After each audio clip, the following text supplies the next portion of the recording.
YouTubers, Mike Martin's here. Mike Martin's channel, bringing you another very special, important, updated edition of Trends in the Housing Market. It is once again, Mike Martin's for a 9 p.m. Pacific Tijuana time. Bringing you, and I got lots to talk about, guys. We got lots to cover here in today's show, and what can I say? It's the housing market. What's happening in the housing market? And we're going to go in depth today with what's happening. I want to do a few plugs today.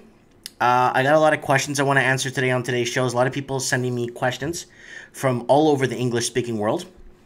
And also, don't forget to subscribe to my channel because people are having a hard time finding me, because what's been happening is I've been unsubscribed by a lot of people. They didn't personally unsubscribe for me. They just, for some reason, were unsubscribed for no reason at all. And a lot of people have been finding me. Anyways, today is September 28th, 2017. And man, is it a hot day today. Wow, I had to crank my AC. I had my door open in my shop. I had to crank the AC today because it got pretty hot today here in Merritt, British Columbia. And it's September 28th, guys. The year is like 3 months to go, and we're in the new year. It's like, can you even believe it? You got to go Christmas shopping soon. I don't know how you guys feel about that, but I'm kind of fathomed how fast things are going. I guess I'm getting older. I guess the older you get, the time flies faster anyways, you know. Anyways, guys, let me loosen up here a bit. Drink a bit of my water here. We got, covering the free market, of course, all the English-speaking countries that are plagued. Any country that's a free market is being bought out by investors. Investors coming in and buying out the free market, leaving the proper citizens of the country leaving them dry. Basically, people are left homeless. People are left unemployed. You're left unemployed because you don't have an address, so you can't get a job. So it all kind of relates to each other. You know what I'm saying? Anyways, guys, kick off Trends in the Housing Market. Let's do a few plugs here. Mario DeCettis, again, keeps plugging me. I keep plugging him. You plug me, I plug you. You send me a link where you're mentioning me, Trends in the Housing Market, Mike Martin's, and I will plug you back. Just very simple as that. And I'm doing it because we need to create awareness, and the mainstream media is almost backburning what's happening in the housing market. They're backburning. It's on the back burner. Yeah, leave it there, and if something really happens, then we'll, it's like, call the police. It's like, no, if someone dies, then call us, or something really serious happens, then call us. So the housing market's being left on the back burner on most mainstream media news. I'm not sure if you're noticing the outlets kind of back it off so the panic doesn't settle in, you know what I'm saying? Anyways, guys, so let's kick it off. Mario DeCettis, don't forget to watch his channel. He did a really good video recently, a few days ago, with a graph showing percentages, wages decrease, unemployment. He gets into the nitty-gritty stuff. The video is called The Last 10 Years of Crisis, and I really welcome everyone to watch that. Let's move on to Walking Journey, getting himself into trouble again. Walking Journey is trouble. You know what I'm saying? Walking Journey is trouble. Look at this clip, people. It is a public place. Public place, filming, and then he gets attacked by this Walmart employee. Don't touch me. Just don't touch me. Don't touch him. Don't touch me. Don't touch him. Don't touch me, though. So. Shut it off, sir. I've asked you twice. What about? Don't touch me. Don't touch me. Yeah, this is really I'm good, not guys. people. Don't touch me. Don't touch me. So, Walking Journey always plugs me every time and talks about my shop and what I've been doing up in Merritt. And don't forget to watch his channel down in Texas and what's going on down in Texas, covering the flooding. He's just like me. He left LA County to move to Texas, to a small town, just like I left Vancouver to move to a small town. And this guy's very interesting. I've been watching this guy for the last 2 years. His name is Waptech. You ask him, he's got very little thumbs down on his videos. Everybody loves watching him. He's brilliant. You ask him a question about anything, whether it's housing, whether it's weather, whether it's solar flares, whether it's renewable energy, anything in existence, this guy will answer them for you. Subscribe to Waptech channel. Waptech's really good. He deserves more views. He really puts a lot of effort into his videos. Anyways, my man Clayton's online. Hello, Clayton. I am doing fine. How are you, Clayton? Anyways, let's move on to trends in the housing market. Today is September 27th, 2017, bringing you the top hip news in the housing market that the mainstream media doesn't want to cover because they don't want you to know what's going on. And I am hyped. I am feeling good. This lemon water is doing the trick, people. Gotta wet my beak a bit. This article is getting me real mad. Vancouver developer pre-sells condos. Okay, Vancouver developer pre-sells condos. Then in quotation he says, they're cheaper than in Canada. So he's selling them cheaper than in Canada in Hong Kong. Then he boasts of pricing ordinary Canadians out of the housing market. Yeah, we're pricing the ordinary Canadians out of the housing market. So, I'm mad. Oh, if you're tuning in tonight, you're tuning in at the right time. I'm mad. Ooh, I'm mad. Pricing ordinary Canadians. So, basically, there's obviously a segregation here. You're obviously, when I keep saying Canadian proper, Australian proper, yeah, they're saying it right here. You got to mirror what they say. You don't come out and say things because you're racist nowadays. But when someone else says it, you can just mirror it right back. Because you know what? Because that's what's happening right here. And it's really sad. Vancouver developer Onni is pre-selling the upcoming 1335 Howe condominium in Hong Kong. Fair for prices cheaper than if bought in Canada, while boasting about pricing ordinary Canadians out of the housing market. Every buyer who has successfully purchased the Onni project at a fair this weekend has a special discount, which is cheaper than buying in Canada. The Facebook page for the event reads, so basically, Canadian proper is basically bought out of the market, and this real estate company knows it. Steve the plumber just logged on. How you doing, buddy? So basically, they know that the Canadian proper is bought out of the market. So what happens now? The middle class is disappearing. Middle class in China is growing. Middle class comes here and buys this out. So it was our fault and our politicians that we put in power that sent all our jobs overseas, sent all our fabrication, all our people of importance over there, and our major production jobs.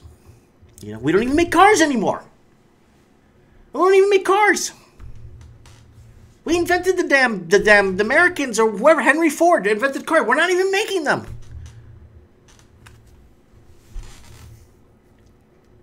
Many people in Hong Kong feel that the property market is not a product that can be bought by ordinary people. So basically, we're not ordinary now. So what? So these are what real people look like. Aha. Those are real people. Okay. Just want to look like what you know. City of Vancouver also fined Omni 24 Large earlier this year, running an illegal Airbnb hotel. Hey, that's racist. You can't do that. No. That's the way Canada's going. And laughing about it and saying, you know, I really feel for the Canadian proper. I want to know what you guys... I already read this article on a last show I did. Not a show. I just was pretty upset when I read this. And someone commented that this video needs to go viral of this. But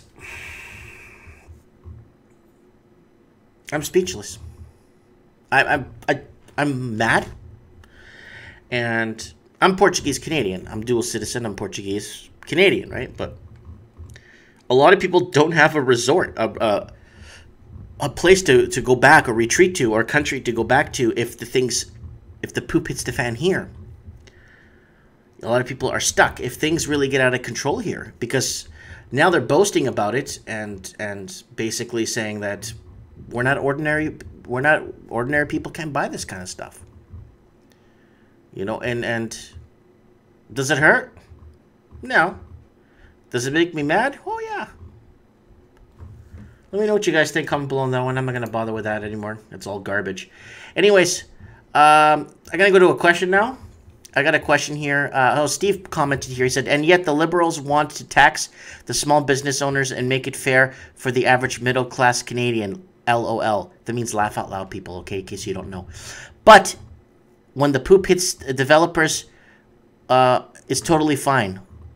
So, now, it's not just small businesses, guys, that are being affected. My small business is being affected, but there's others. It's the farming industry that's being affected. It's the farming industry and doctors. We are losing a lot of doctors here in Canada, in the Canadian brain drain. Everyone's going to America. People are going to North Carolina. I just spoke to a guy, family physician. He didn't speak to him. He emailed me. He's like, yep, I'm from Vancouver. I live in Vancouver. And I live in North Carolina.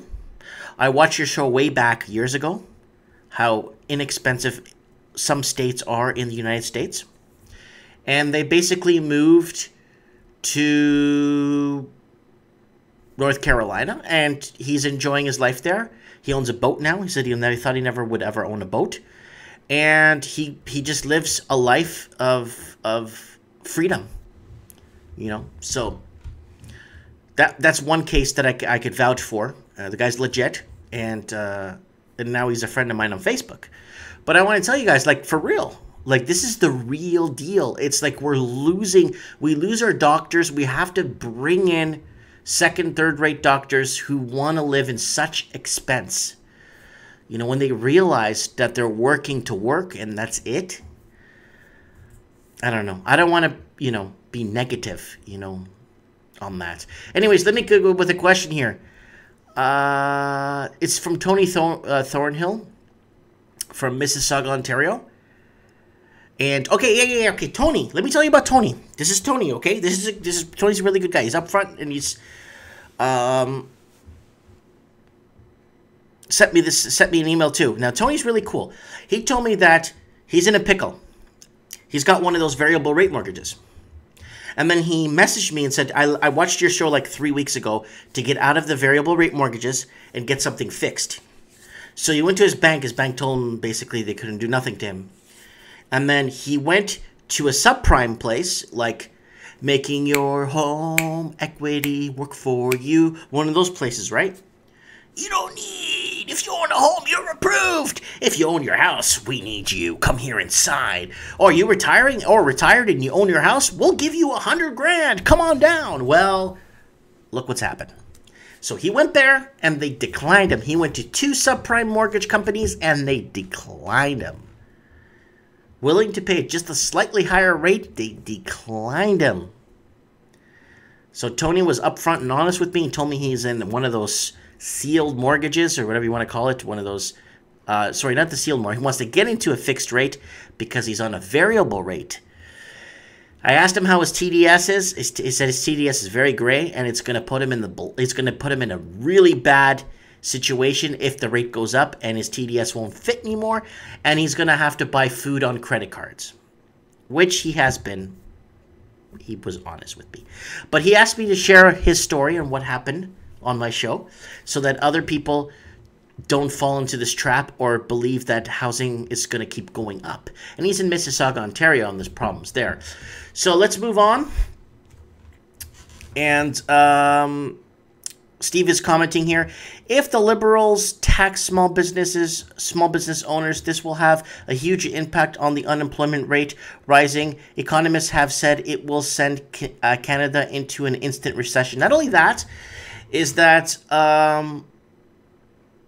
it's the private sector that's taking care of the public sector, right?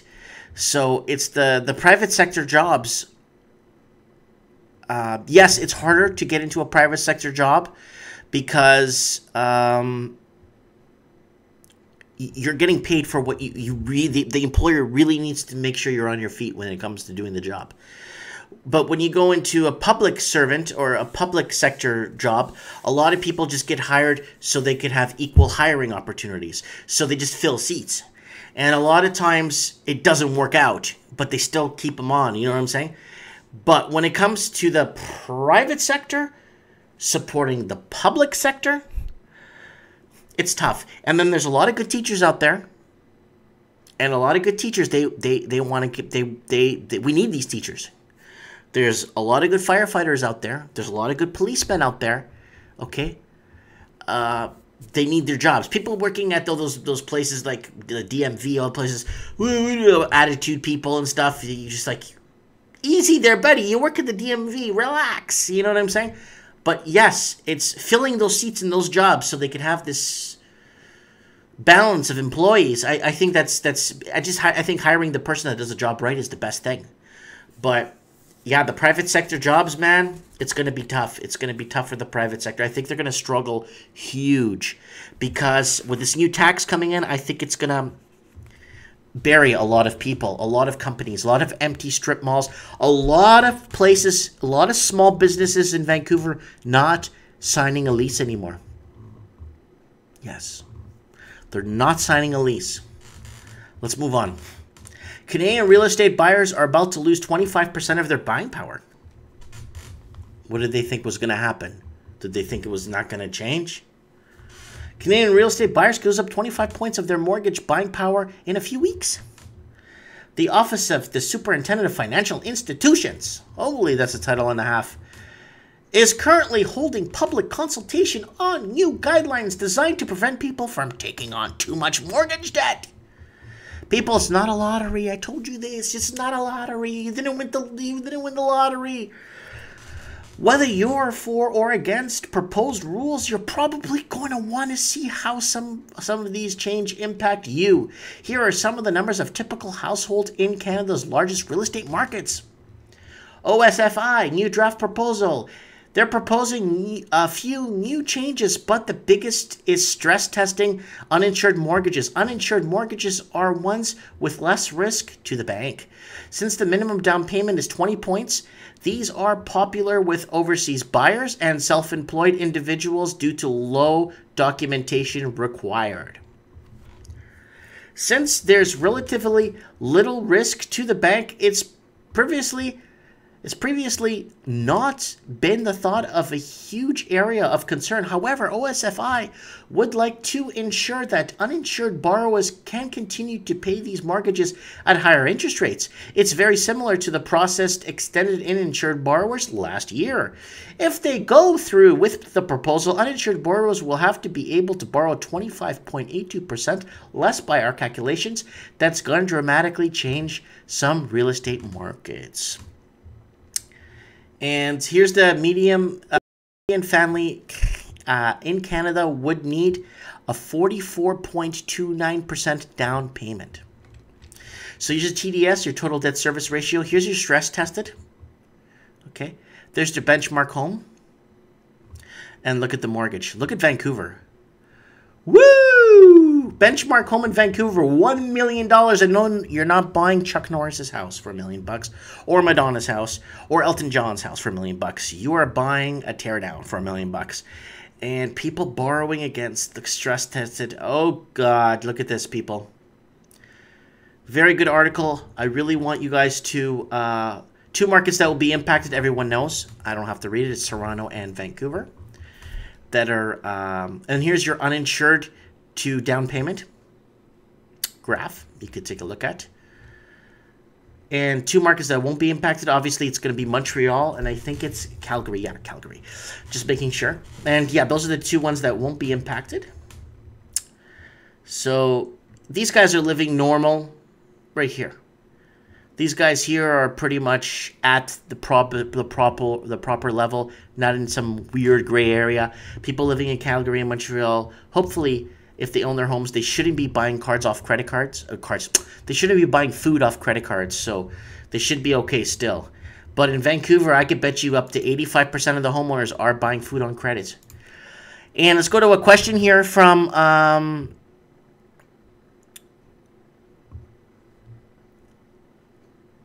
Alvin.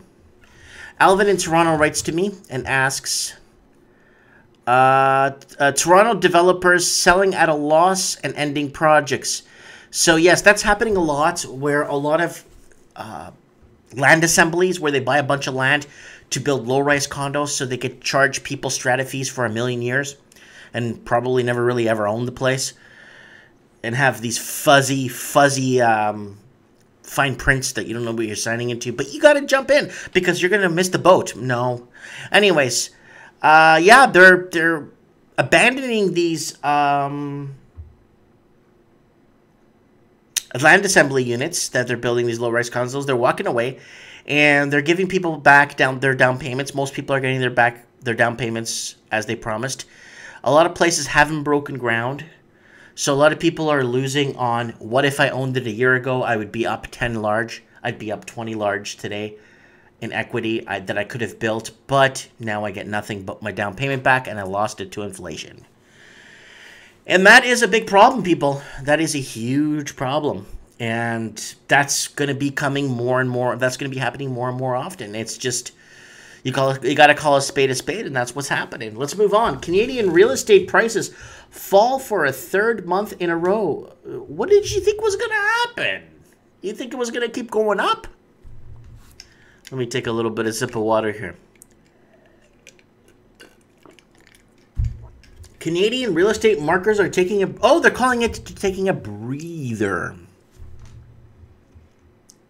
It's a breather now.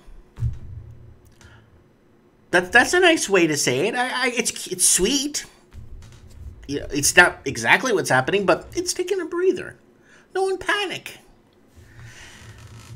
Numbers show that 2017 is the first time in years we've seen national prices decline. Markets that made the largest gains over the past year are seeing the largest monthly drops. Meanwhile, cities that did not boom over the past year are finally starting to see prices inch higher. If they're at 4%, 3%, just against inflation, that's normal, right? Real estate prices drop across Canada. The aggregate price across the CREA is down from the month before, but still in positive territory. The aggregate benchmark price, aka the price of typical home across all Canadian urban centres, reached $602,000, a 0.77% decline from the month before. That represents 11.25% increase when compared to the same time last year. Let's be honest. 11% is nothing to sneeze at. A multi-month declines are a thing to pay attention to. So look at that, people. The roller coaster. Look at that. Roller coaster's going up. Where is it headed? It's going down. Yeah. Look at that. Canadian benchmark real estate price change composite. So that was 2009 when they had that huge problem across 2007, 2008. Just right at the peak there, and then it just went down. And obviously everybody knows this, and unless you've been sleeping under a rock for the last year, Toronto real estate has the largest price drop. The largest monthly price drop in Canada is Southern Ontario. Toronto saw the composite benchmark price reach 755 large. August, a 2.28% decline from the month before. This makes the price 14.26% higher than the same month last year. Guelph saw a benchmark of 411 large. In August, a 1.98% decline from the month before. Prices in Guelph remain 19.51 higher than the same time last year. Both cities saw a large monthly drop, but the annual gains are still very high. Look at this, people. There's your aggregate right there. There's Victoria. Oh, you got all the cities in here. Greater Toronto. And you click this, it gives you the other ones. Regina, Calgary. That's a nice little graph here. But of course, Vancouver, yeah. Let's move on. So, Toronto has... Let's go to a question first. I got lots of questions here. So, someone's asking me how long... when there is a crash... Hector in London, England, is asking me, if there's a crash, how much would it be percentage-wise across the board? So, Hector in London, that's a really, really...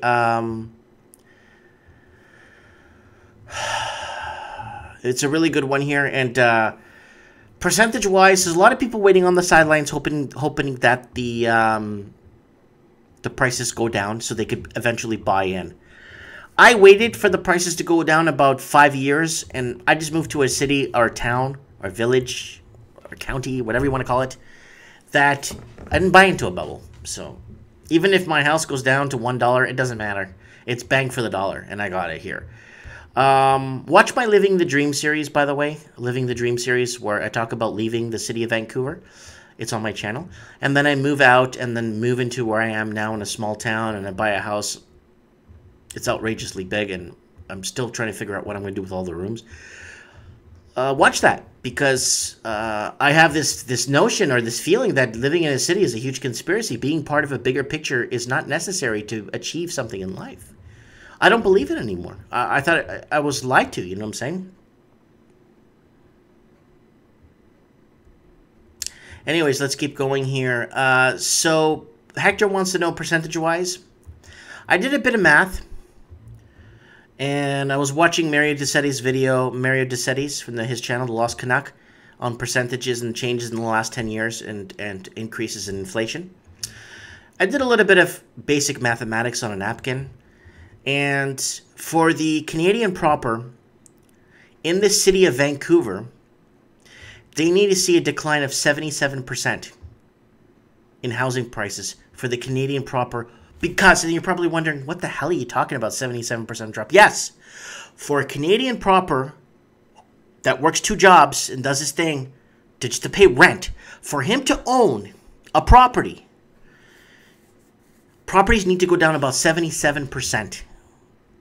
Because wages haven't gone up in the last 10 years, and if they have, you know what I'm saying? If they have gone up, it's getting eaten up by tax.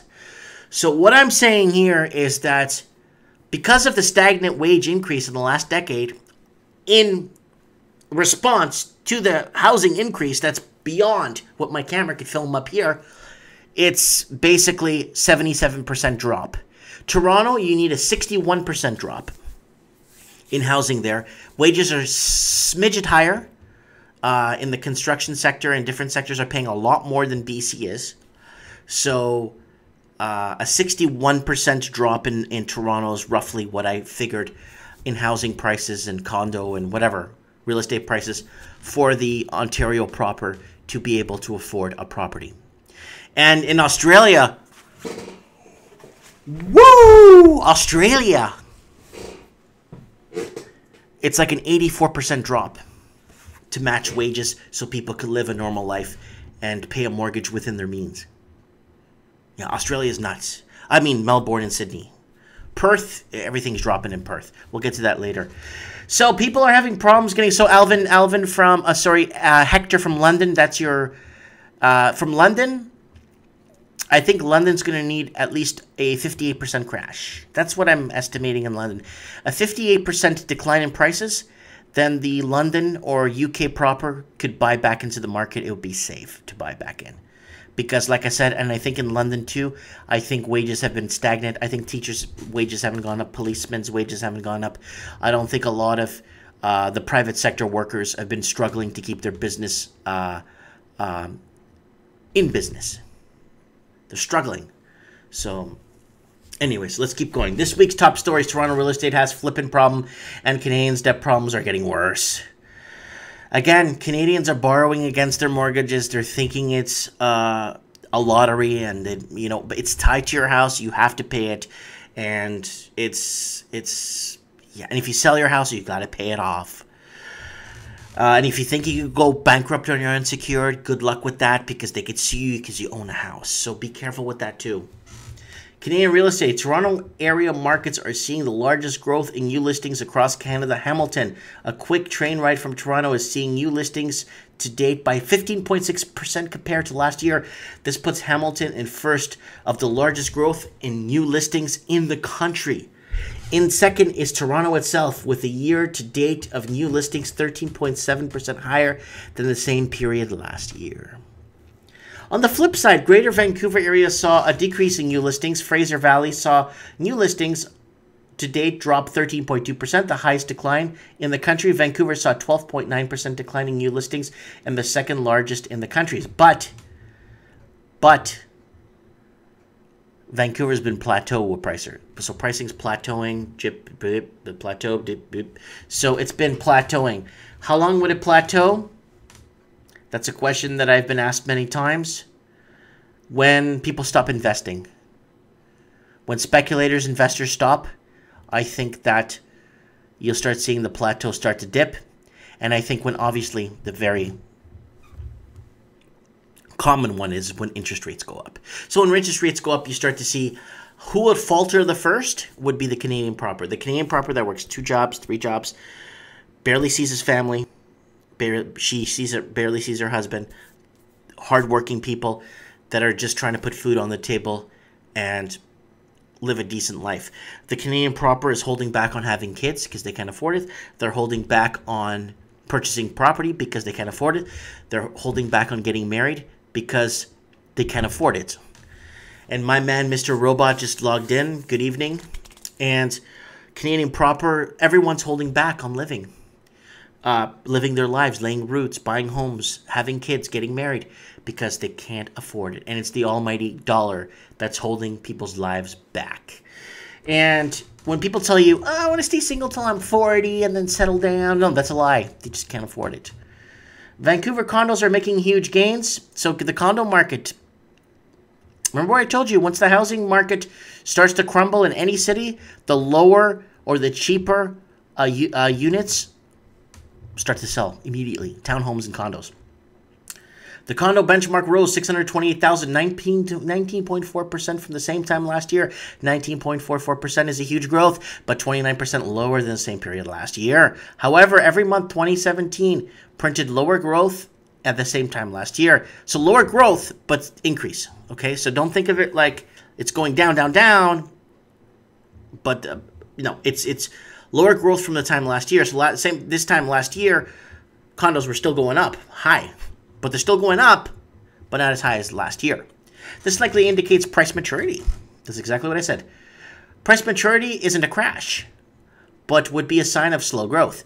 In the event the prices reach maturity, the significant macro event will be required to see a boom or crash. So basically it's plateauing. It's like flat line.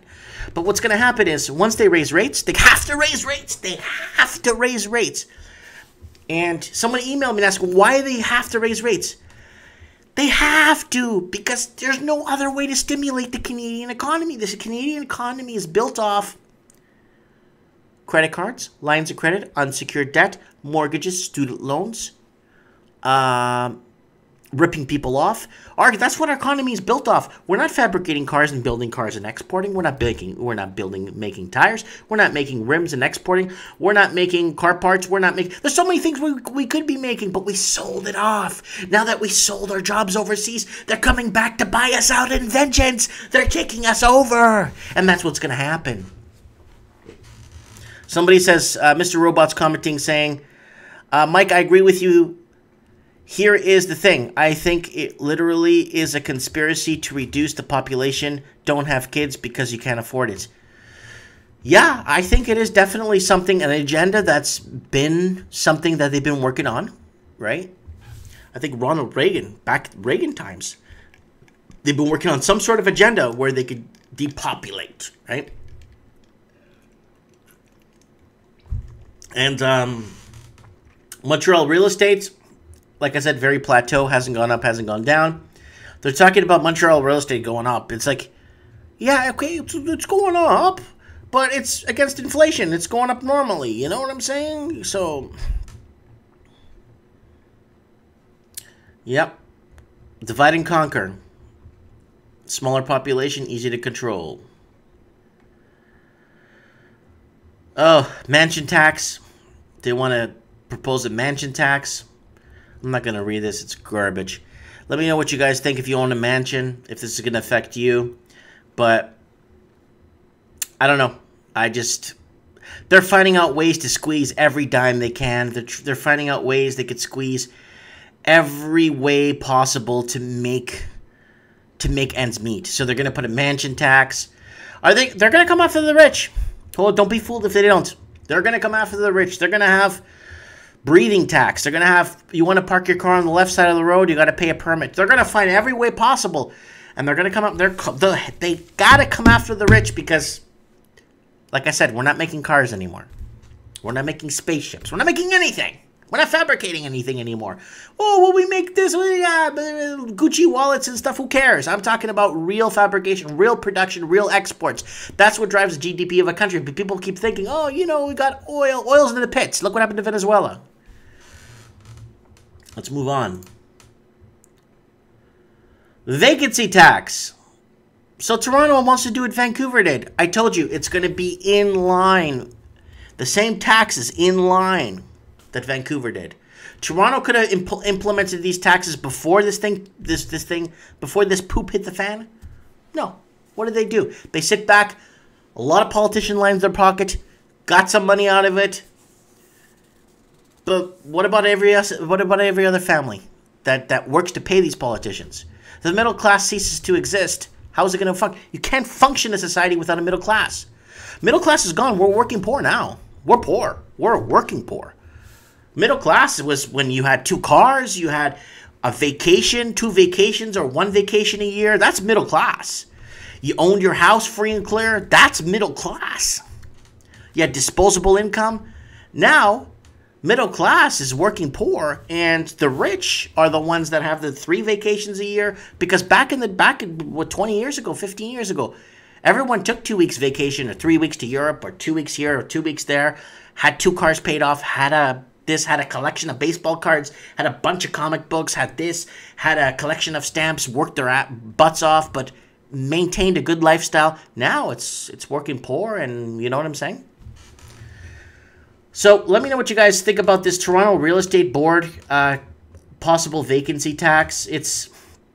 Toronto Real Estate Board is urging the city to exercise caution regarding a possible vacancy home tax.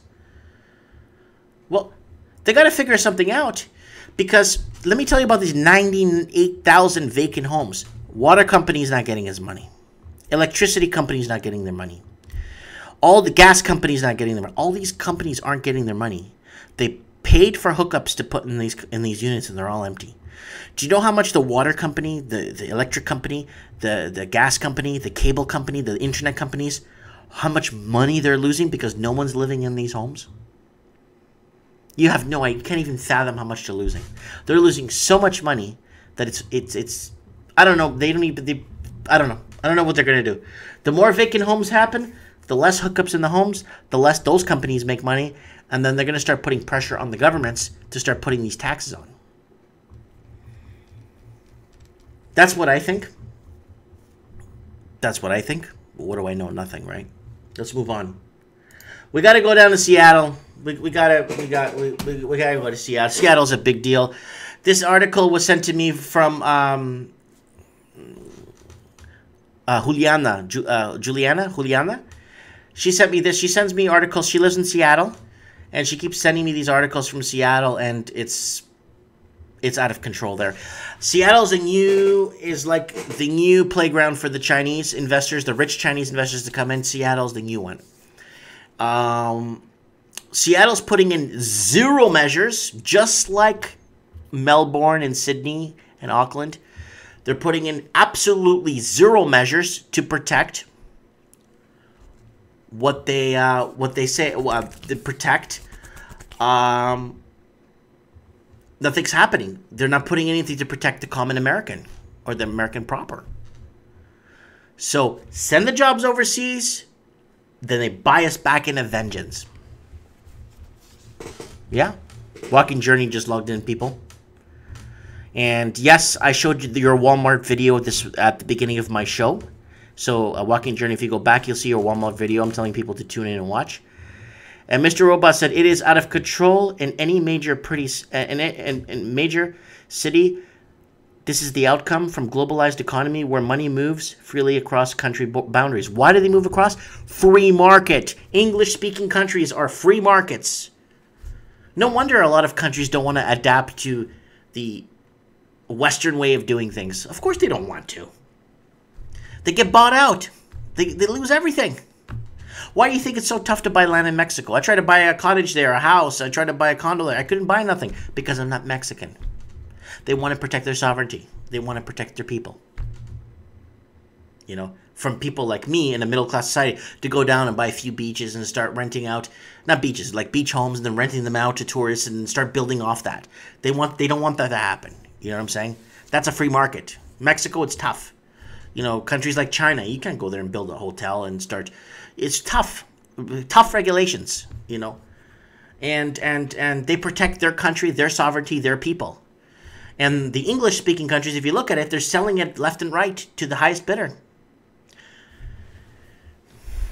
Yep. Free market equals small guy gets squashed. So small guy. So Seattle. So this is from Juliana. She sent me this. Seattle retains the title of the hottest housing market in the country, with Portland right behind. Look at that. Look at the cranes all over Seattle. Seattle home values continue to skyrocket, rising at a rate of more than double than the national average in July. This is a big this is a big problem, people. According to the latest installment of the Case-Shiller National Home Price Index, Seattle home prices shot up 13.5% on a year-over-year basis. Do you understand? So if you put $1 million into real estate, you just made 130 grand back in 1 year. That's huge. So if you put 10, if those investors put in 10 and 20 million, what you're doing, they're just turning over huge money. Portland saw a second fastest home price with 7.6%, according to the report. The national average for July was 5.9%. Seattle was consistently been the hottest housing market in the nation.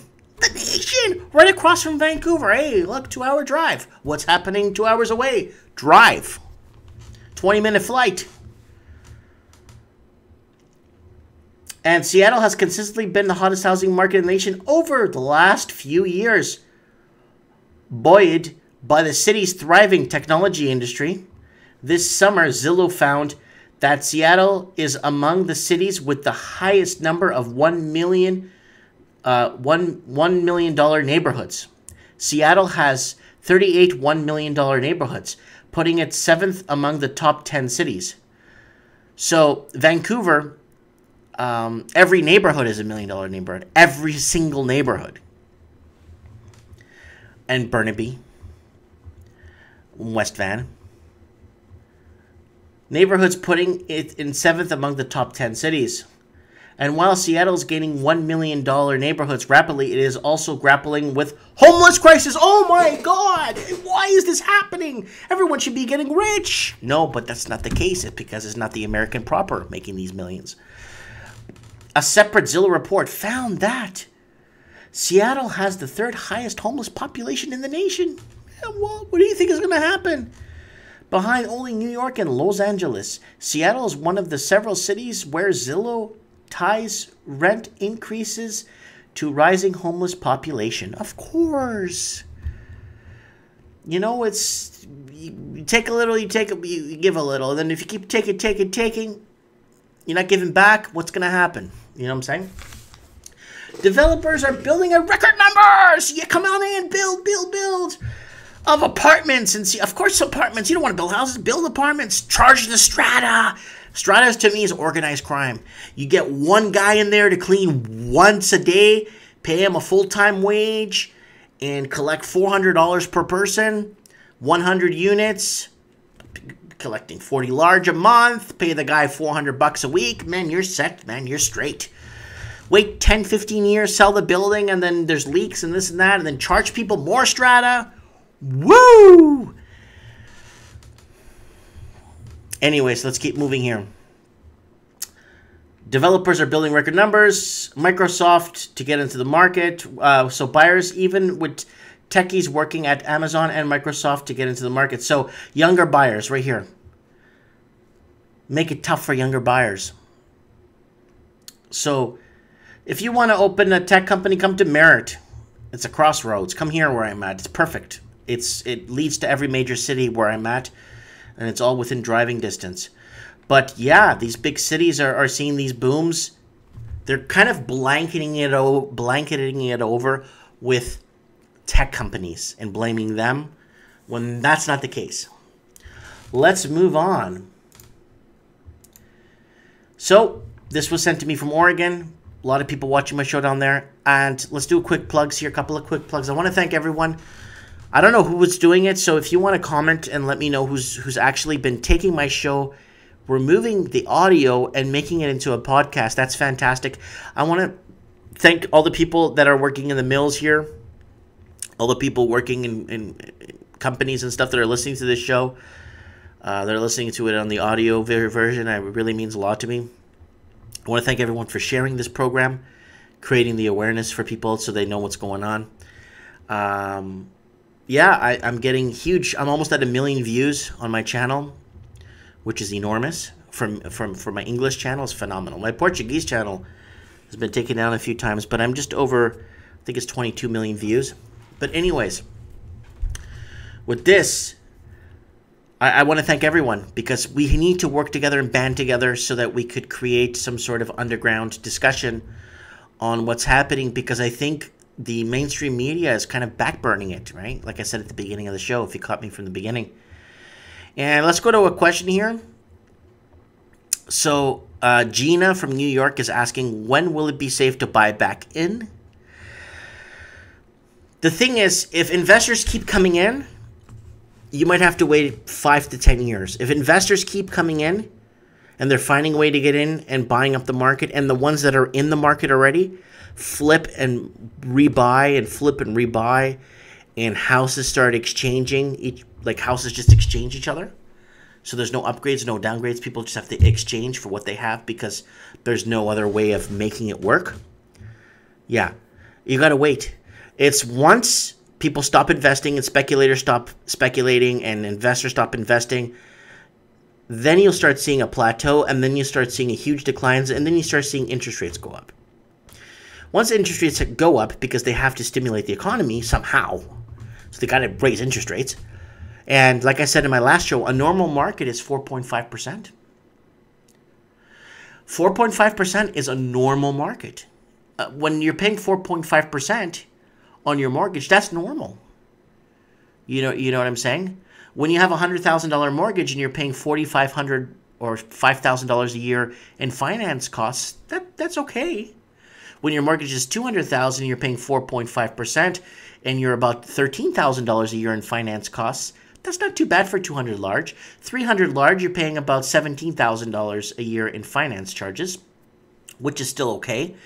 But then when it's $1 million and you're paying 0%, you got to start raising the rates, and you're paying off $1 million. You're paying, God, you're paying like incredible amounts of money, $20,000, $30,000 a year in finance charges when the rates go up. So a lot of people are scared of that, but rates need to go up. And a lot of people are mad, why are rates going up? How are you going to get the economy to work if you don't raise rates? I like the rates to be at 4.5, 5.5%, a comfortable level. Then this way it will bring the housing price down, because no one's going to pay so much finance charges to borrow $1 million, right? The party's over, people. Rates will go up. And once the finance charges go up, prices will have to come down to meet a good level. And then bank accounts will start paying interest on your bank account. Wow, remember that, people, 10, 15 years ago when you watched those commercials, Save Your Money with ING Direct and all those companies, 4.5% on an orange account, 5% if you have over $50,000 in your account. I mean, you have $1 million, 5%, that's $50,000 a year. That's $1 million bucks. That's fantastic. So hopefully those days will come back. Hopefully money will have some more value again, some transit value, or something transit, like something that you could use. You know what I'm saying? Anyways, let's go. 2-bedroom apartments out of reach for most Oregon renters. What the hell's going on in Oregon? Same thing that's happening in Seattle, and same thing that happened in Vancouver, and same thing that's happening in California. The medium rental household can't comfortably afford a 2-bedroom apartment in 28 of Oregon's 36 counties. According to the new report, the numbers from the National Low-Income Housing Coalition show renters are struggling to contain housing costs across the state. They're stretched even further to certain metro areas like Portland, where it would take 71 work hours a week for minimum wage earner to afford even a studio apartment. So when people tell me, hey, you know what, minimum wage, you can live. No, man, you gotta work 71 hours for a studio apartment. You know what 71 hours is? That means you're sleeping 8 hours a week. That's what it means, people, when you're working 71 hours a week. You're sleeping 8 hours a week. That's the bottom line. To pay rent. I gotta put emphasis on the R. Rent. They're stretched even further with certain metro areas like Portland, where it takes 71 work hours a week for minimum wage for an earner to afford even a studio apartment. In both Portland, Corvallis, and the average rental household is unable to afford a one-bedroom apartment. Okay, we need an alien intervention. We need aliens to come from another planet and straighten things out here. We need a biblical intervention. We need Jesus to come back, or something needs to happen. We need some sort of biblical intervention or an alien visitation, or we need something off the board to happen so we could, this is crazy.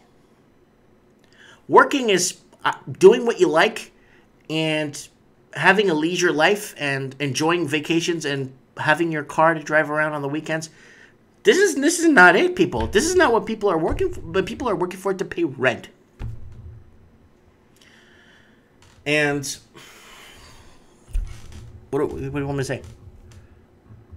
Folks are really struggling to make ends meet, said Alison McIntosh, a spokeswoman for the Neighborhood Partnerships, a nonprofit that convinces an Oregon Housing Alliance. If you pay more than 30% of your income for housing, you don't have enough left for basic necessities, like food. Rents and housing costs generally have been rising faster than the rate of inflation. They began to climb rapidly after the Great Recession as years of slow rental housing construction collided with resurgent demand. Only recently has rent growth began to slow, particularly in the high end. But pockets of affordability in suburban areas are now seeing rents rise faster than in an urban core. See what's happening, people? People leaving the cities and still finding themselves in trouble. It's crazy, people. It's nuts. Let's move on. Yeah.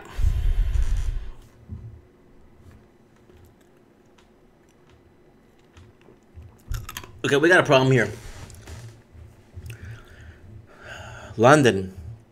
So the youth in London that could afford to leave the city of London, the mass exodus. Do you remember a few weeks ago I read an article for you guys how there's a mass exodus and the youth is leaving London in the brain drain, and all the skilled, everybody is a huge London brain drain where everyone's leaving London and moving into the internal parts of the UK, different parts of the different provinces.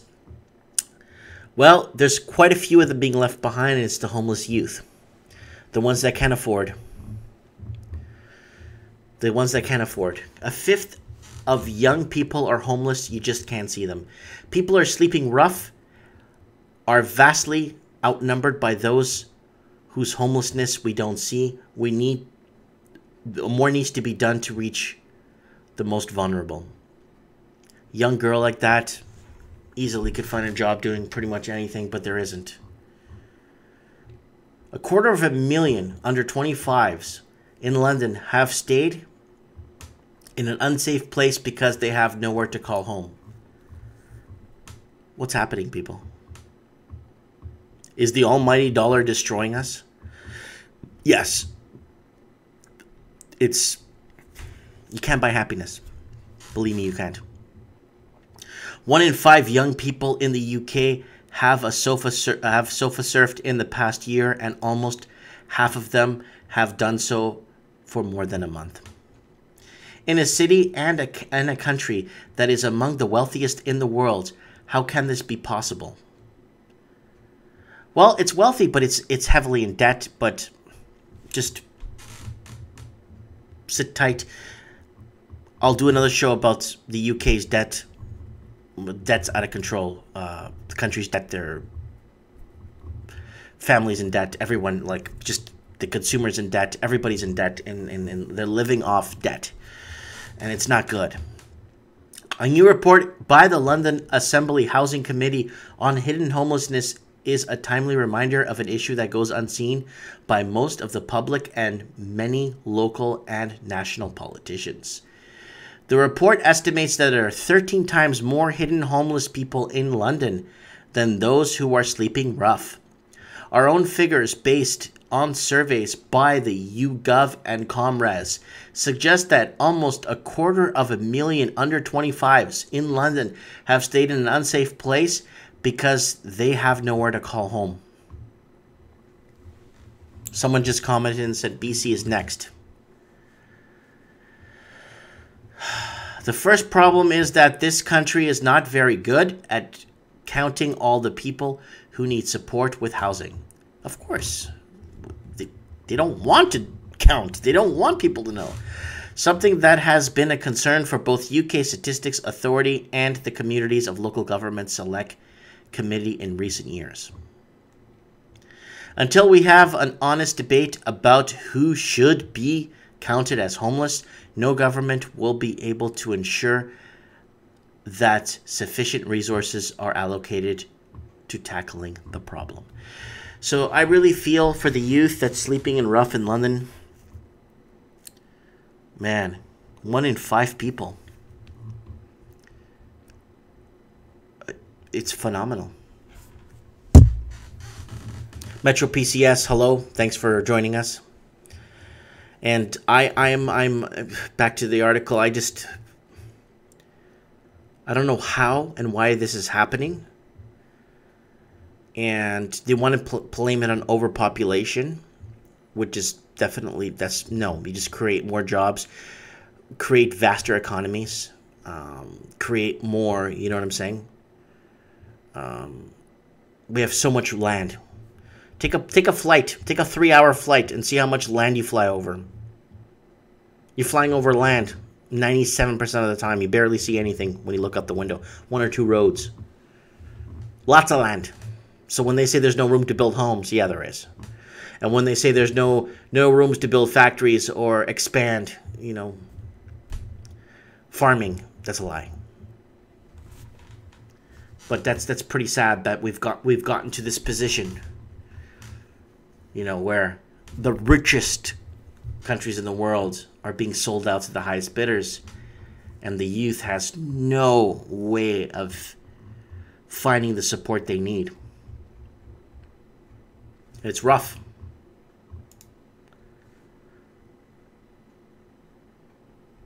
And this is tough. Melbourne. Back to Melbourne. We got to hit Australia before we end the show, people. This is rough. Someone's commenting saying that that's what was going on in Alberta. Yeah, a lot of youth in Alberta. And they're trying to hide it. Alberta is a province in Canada. It's an oil province. It's like the Texas of Canada. Let's move on here. Half Melbourne homes worth double their purchase price. Oh. Remember where I told you in Australia, if you want to buy a house in Melbourne, the Australian proper needs to wait for the houses to go down like 80, 90% to match wages. That's how bad it is. Almost half of Melbourne's houses are worth at least double the price their owners paid for them. CoreLogic data reveals the proportion at 47.3% is up from 38.1% 10 years ago. Experts say homeowners in the city are reaping the benefits of a property market that's entered new paradigms. After years of sustenance and price growth, a sustainable 40.8% of regional Victorian homes are also valued at twice as much of their purchase price. On the flip side, just 2.1% of dwellings in Melbourne and 3.1% in the state's regional areas are worth less than 10% less, according to... Oh, well, that's fantastic. Look at this. Some blocks gain $18,000 a month. So, like what I'm trying to tell you guys, for the Australian proper to be able to own anything, housing needs to come down 80%. For a normal guy that works 70 hours a week, 80 hours a week, That's going to have to happen. Just like the other article I read, 70 hours a week for a one-bedroom apartment to rent. Imagine trying to own.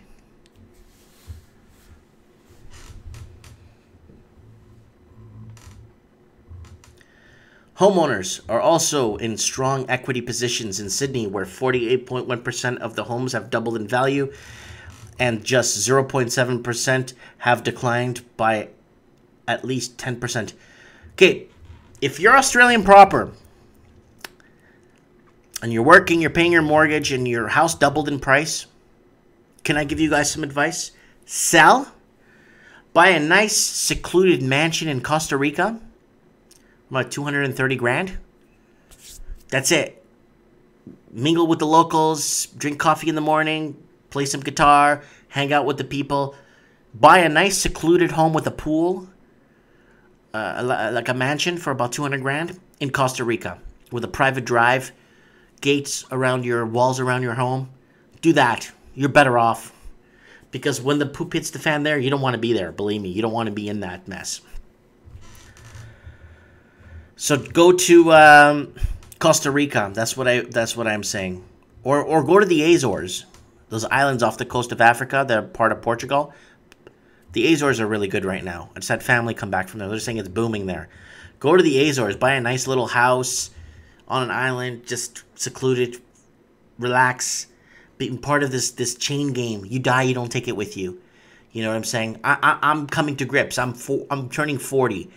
In 20 years, I'm going to be 60, okay? And I want to do what I want, and you want to do what you want.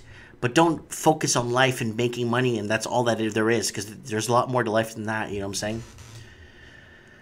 So look, this is the percentages in different cities.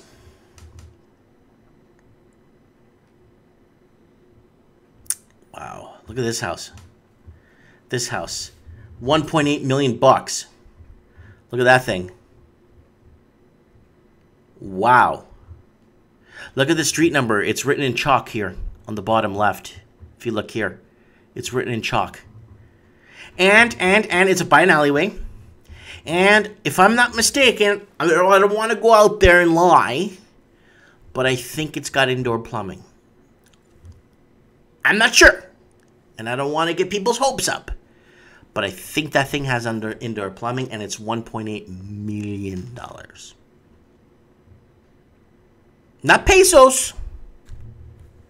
Dollars. And that's what's happening. People need to wake up to this. Well, it's got 3 stained glass windows there. That's probably worth 300 grand. Yeah. You know, I'm not making fun of the house, but that house is worth 90 grand.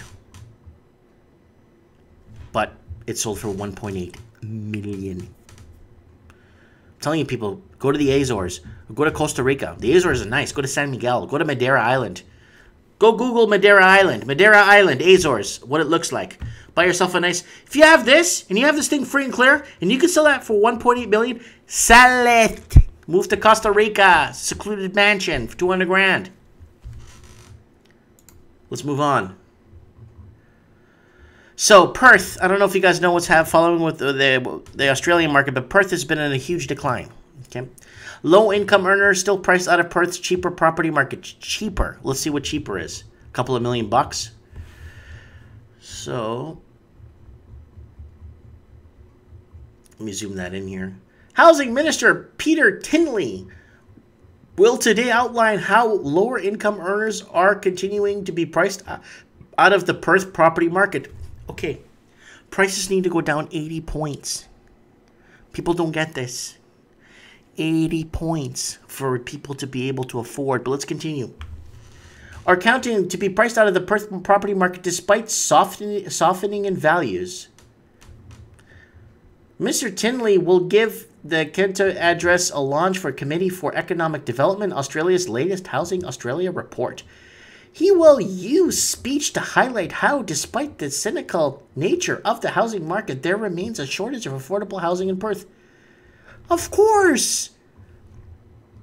As of March, the median housing Perth was 506 large, with a lower quarter price of $405,000. Medium renters were $360 a week, with lower quarter rents of $320 a week.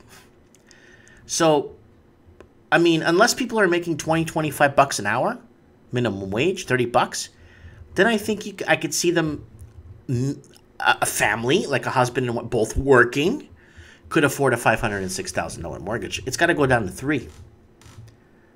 And if rates go up to 4%, it's got to go down to 300 large.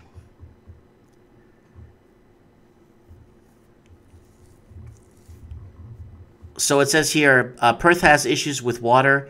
The population needs to fall. Yeah. It's a water crisis out there. But this is what's happening. So for the... Okay, so I don't know if these guys know mathematics, but if this goes down to 300 large and the finance charges are roughly $12,000 a year, then I'm thinking that the person making this kind of income, paying this in rent, could afford a mortgage. They're not going to afford it with 506 large. Let's move on.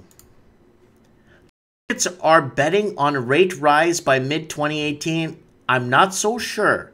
So it looks like Australia has to stimulate their markets by sold in auction, raising rates.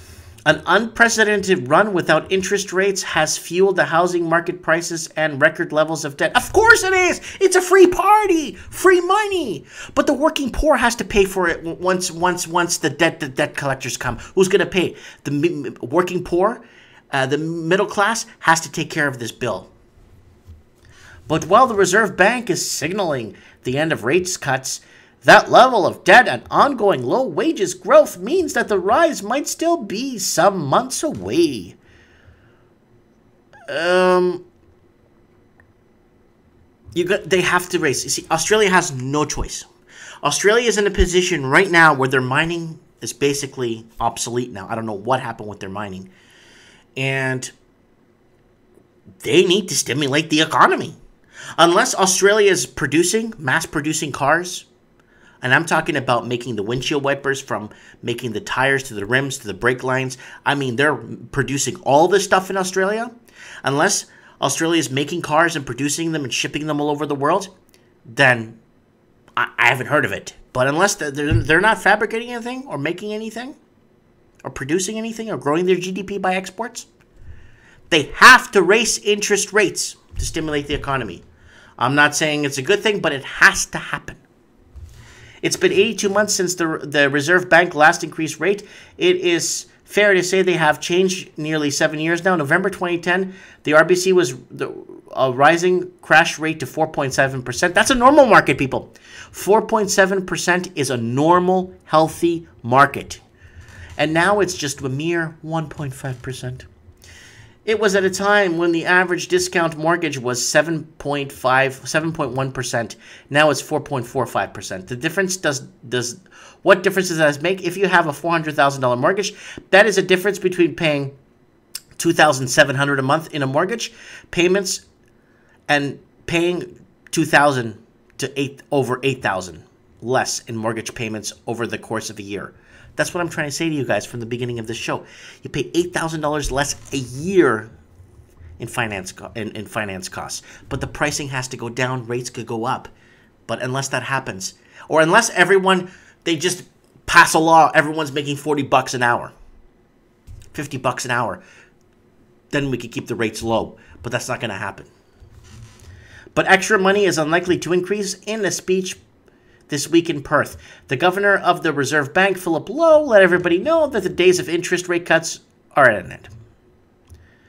Lowe told his audience that while monetary policy can make for more predictable an investment climate by keeping inflation low and stable, he also noted that beyond these effects, monetary policy has little influence on economy's potential growth rate. Rather, he suggested other forces that are likely to be more important in shaping the next chapter of Australian economy. You know where it's going to go? Other forces being changed in technology and growth from the USA to Asia. You know what's going to happen? They're going to be forced to raise rates to 4 or 5%.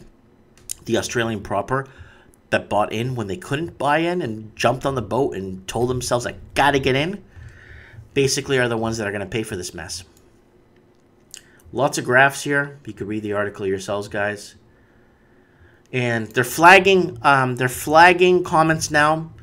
So if you want to go on and actually put a comment on what's happening, they're gonna flag you. You know what I'm saying? It's horrible. You can't go on and say what's happening, or if they don't like the way you want to word something. So let's move on. Remember when I said that, made that video, New Zealand, I'm sorry, because I'm so sorry. I feel so sorry for the people in New Zealand.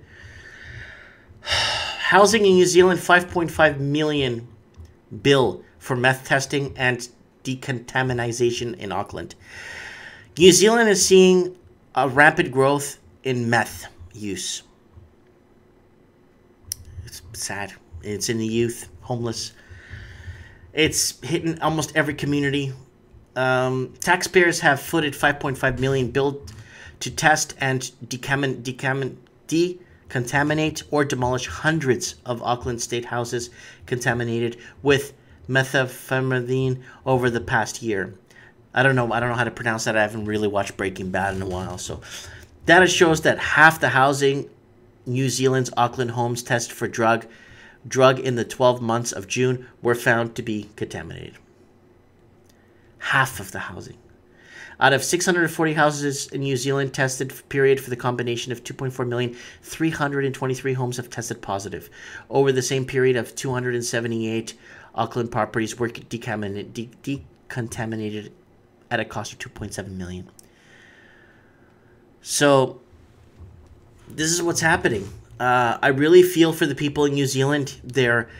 A majority of people are bought out of the market. A majority of people can't afford to live. A majority of people can't find jobs. There's reports of 40 to 50 people living out of one home, and they live in the service industry where they clean other people's garbage, and they live in a home with 40 other people, 8 people to a room. It's out of control. Of all the places, per capita problem, like population, I think New Zealand is getting the worst of it. A lot of foreign investing is rampant there. There is absolutely no measures being put in place by politicians to protect the New Zealand proper. They're just going to have to open museums in New Zealand to show people what New Zealanders were or who they were 5-10 years from now, because no one's going to know anymore.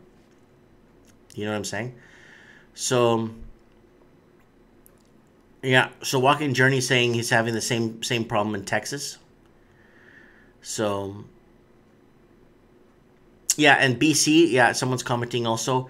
It's BC has fentanyl issues, right? So it's pretty bad. It's not good. You know, it's speechless. I don't even know what to say. There's so much to say about it, and so much to say how it shouldn't be happening. There's so much that we could discuss on what to do, but what's the point when nothing's being done, right? It breaks my heart. I just wish, I wish I could be governor of New Zealand and then just turn that country upside down and shake it and put it back on track. You know what I'm saying? But anyways, I'm going to leave you guys with this documentary. I really want you guys to watch this. It's called The College Conspiracy. It's a full documentary. They're trying to remove this off the internet, and there's other channels basically taking notice and uploading it to their channel. It's an older video, but it actually discusses, it's called The College Conspiracy, and it's on YouTube. It's free to watch. I welcome everyone to watch this and what's happening in the United States, where the government took over student loans, and same thing in Canada, same thing in Australia, and same thing in New Zealand. And my friend Gerald Salente is in this, so I want to promote this as much as possible. But I really want people to watch this, and I want to make a Bitcoin video. Coming next maybe month or two. I want to talk about Bitcoin, and I want to talk about maybe getting started into Bitcoin and excluding the bank, the middleman. So basically, you kind of take control of your money.